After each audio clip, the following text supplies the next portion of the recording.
Smacking, cracking, and watching. Follow me on Twitter. Subscribe. Mafia. Episode 1. This is the pilot. AMC just dropped this new series called Mafia. I love it. It's an organized crime drama about family, about opportunity, choosing peace versus war. Which one are you going to do? How will you protect your family? I love it. I love it. I love it. It's about a Russian family with mob ties, and it's a whole lot of killing. If you got a stomach that can't handle it, but you like drama, you still might like the show. If you like the intensity of Ray Donovan and the scenery of the Burn Notice, I think you would enjoy this show. The pace is good. It builds. You just learn to love it, and I really, really enjoy this show. Mafia. I was trying to figure out. You really don't understand what Mafia means until probably the last 5 to 8 minutes of this pilot.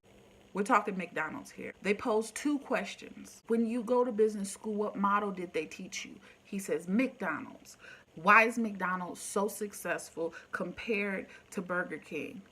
Franchising, it's everywhere. There's more McDonald's than there are Burger Kings. The whole point is wipe out your competition.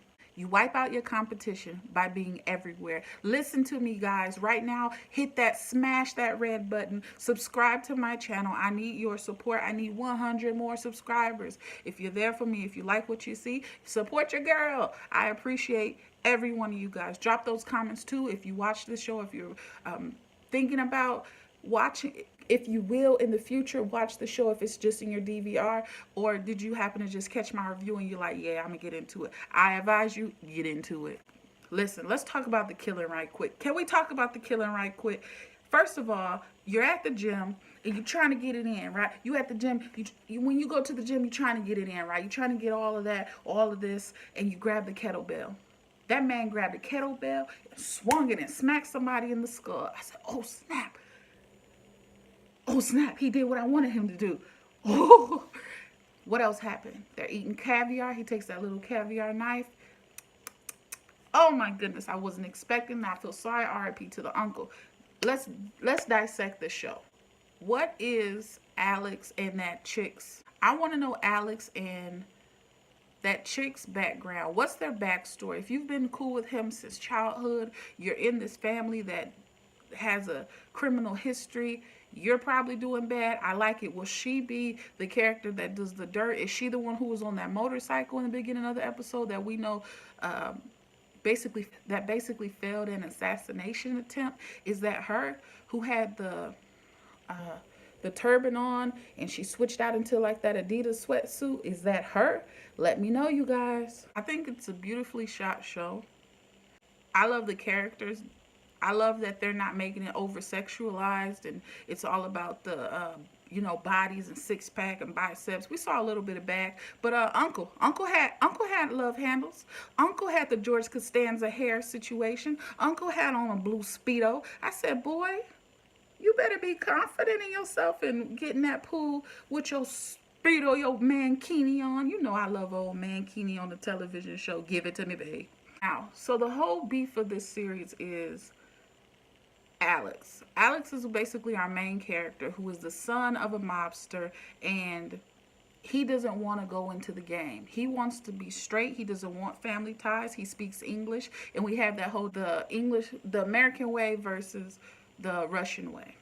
And that's a problem for his family. They want him to embrace his culture, embrace the customs. Don't shake our hand. Give me a kiss. When we're talking intimately, we speak Russian. Why do you want to break it up and speak English? So it's kind of that little struggle that's going on.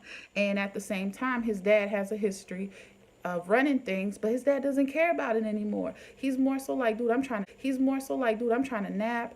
I want to go home, but I can't go home. It's a power struggle. It's a division of power. It's the next person wants to take his slot, and everybody's safety is in jeopardy. Caviar plays a huge role in this show. Now, I'm not gonna sit here and act like the dad is great. The dad is hella prejudiced. The dad called the one black guy in this whole show. He says, "Look at Michael Jackson." I said, "Michael Jackson? Is that what he's gonna do? You just gonna sit here and say, wow." Now it was cool when the chick was on the motorcycle and she hit that she put that device on the vehicle and the vehicle went kapow. Almost reminded me of that hamburger press, the little it forms the hamburgers for you.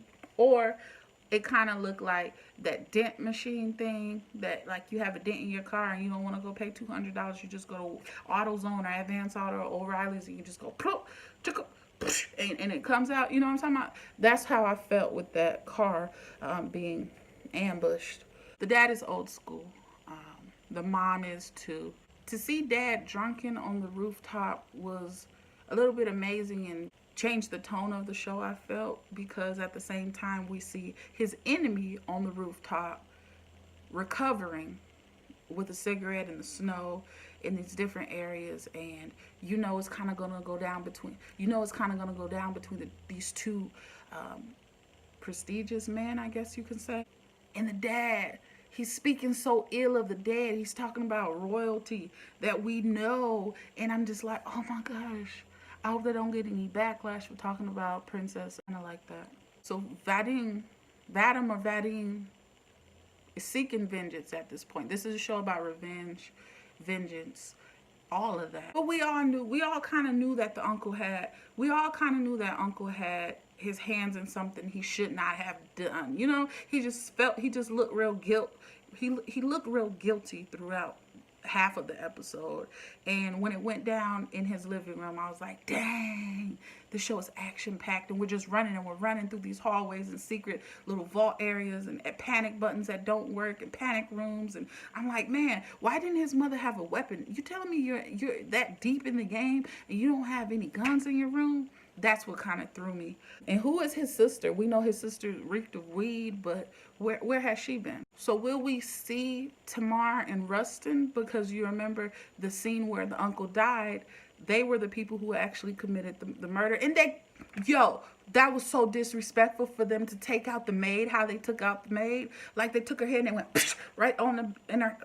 I'm like, is she dead? Did they break her nose? Did they just knock her out?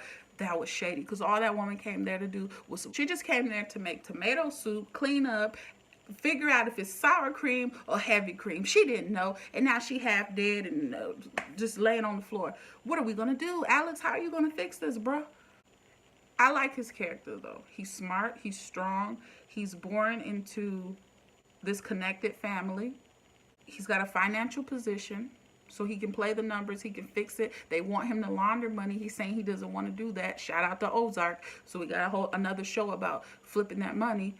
Big numbers though, millions of dollars. What is he gonna do? We get to one of the final scenes, and we have this whole caviar slices and stabbing situation that he could have did. He could have handled business. He could have totally walked up to his father's enemy, took the caviar knife, stabbed the man who killed his uncle, but he didn't do it. He could have totally went there, took out his enemy's daughter who was right there. Will he play on that weakness of now knowing that he has a daughter? You looked the killer right in the eyes, dead in the eyes, and played him. You played him because that's what you had to do at that moment to get in. You have to get in before you can fit in, before you can ignite the way you want to go about it. So Vadim says, do you like caviar? Had the knife almost showing the shade and the power he has over him. Like, this is how your uncle went away, So sorry for your loss. It's the anticipation of what will happen, and at the same time, it's so much opportunity. And they're walking to the end of the road, to the end of the hallway, and he says, he looks left, he looks right. He says, are you going to choose war or are you going to choose peace? And the show cuts. So at that moment, I'm like, I think he should walk right into war. He has to. If he walks into peace, then it's going to be, I don't know. I say war. Do you drop a comment below? Do you think he's going to go for war? Or is he going to go for peace? I think this is a dope show. I think it's fresh. I like it. I like shows like this. It's a different vibe, and I want to know what you guys think. Did you watch it on AMC? Drop a comment below and let me know. So let's see let me see this comment section pop off. Make sure y'all hit subscribe. I don't know why some folks so scared to hit the dang on red button. Hit the dang on red button. It's easy. Just hit the button. We'll figure out the rest of the details later. Just hit the red button.